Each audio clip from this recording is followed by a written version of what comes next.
Hi friends, welcome to RK kitchen. இன்றைக்கி பிரண்டை பொடி செய்யலாம் வாங்க. உளுத்தம்பருப்பு ஒரு 1/4 கப்பு எடுத்துக்கலாம். 1 கப்பு பிரண்டை, ஒரு 6-7 மிளகாய், காஞ்ச மிளகாய் எடுத்துக்கலாம். உளுத்தம்பருப்போட கொஞ்சம் கம்மியாக கடலைப்பருப்பு சேர்த்துக்கலாம். புளி தேவையான கொஞ்சம் அந்த சைஸுக்கு நான் எடுத்துருக்கேன். உங்களுக்கு வேணால் இன்னும் கொஞ்சம் கம்மி பண்ணிக்க, இது சாதத்துக்கு நல்லாயிருக்கும். இந்த அளவுக்கு எடுத்துக்கிட்டால் ஒரு பெருங்காயம் ஒரு சின்ன துண்டு, அவ்வளோதான் இதுக்கு தேவையான பொருள். நல்லெண்ணெய் விட்டுக்கலாம். முதல்ல உளுத்தம்பருப்பு போட்டு கொஞ்சம் லைட்டாக செவந்த உடனே கடலைப்பருப்பு சேர்த்துக்கலாம். தனித்தனியாக வறுத்து எடுக்கலாம். நான் எல்லாத்தையும் ஒன்றா போட்டு வறுத்துட்டேன்.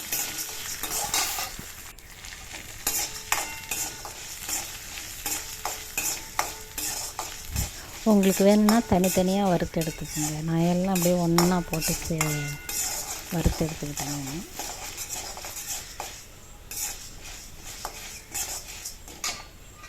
பூண்டு வேணும்னா போட்டுங்க, நான் போடலை.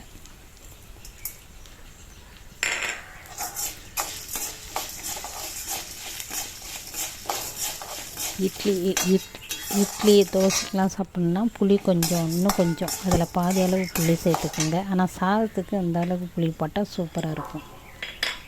பெருங்காயம், வரமிளகாய் கொஞ்சம் லாஸ்ட்டாக கறிக்கிடும். முன்னாடியே போட்டிங்கன்னா கறிக்கிடும். கொஞ்சம் லாஸ்ட்டாக போட்டு அப்படியே வறுத்து எடுத்துக்கலாம்.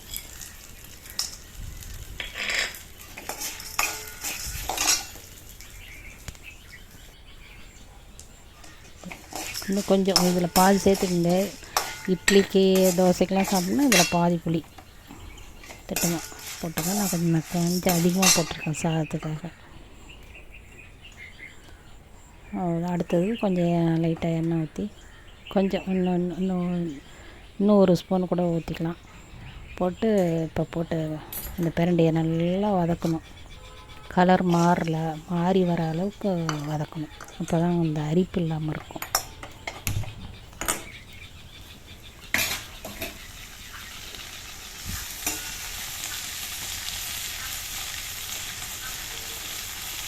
நல்லா பொடி செஞ்சு ஒரு டப்பாவில் ஃப்ரிட்ஜெல்லாம் வெளியிலே வச்சுக்கலாம். ஈனம் போகாது. வேணும்னா ஈனம் போயிடுமோன்னு ஒரு பயம் இருந்தோன்னா நீங்கள் ஃப்ரிட்ஜில் வச்சுக்கலாம்.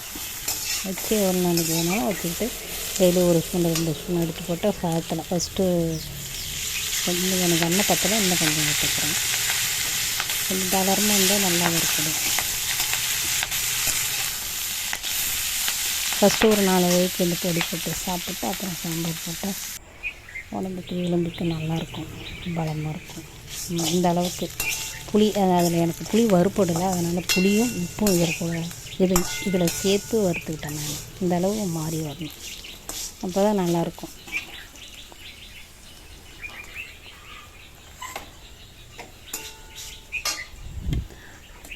நல்லா ஆற விட்டுட்டு மிக்சியில் போட்டு பொடி பண்ணிக்கலாம்.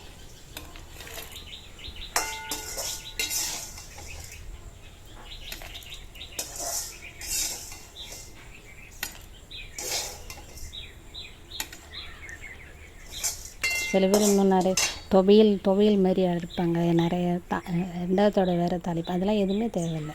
இந்தமாரி கொஞ்சம் நல்லா பொடி மாரி இருக்கும். நல்லா புளி கொஞ்சம் கம்மியாக போடணும்னு இட்லி தோசைக்கெலாம் தொட்டுக்கலாம். இது ஆனால் சாதத்துக்கு நல்லாயிருக்கும், சூப்பராக இருக்கும். இதேமாரி ஒரு தடவை செஞ்சு பார்த்துட்டு எப்படி இருக்குன்னு சொல்லுங்கள். பாய். சப்போர்ட் பண்ணுங்கள் ஃப்ரெண்ட்ஸ். என் சேனல் சப்ஸ்கிரைப் பண்ணுங்கள்.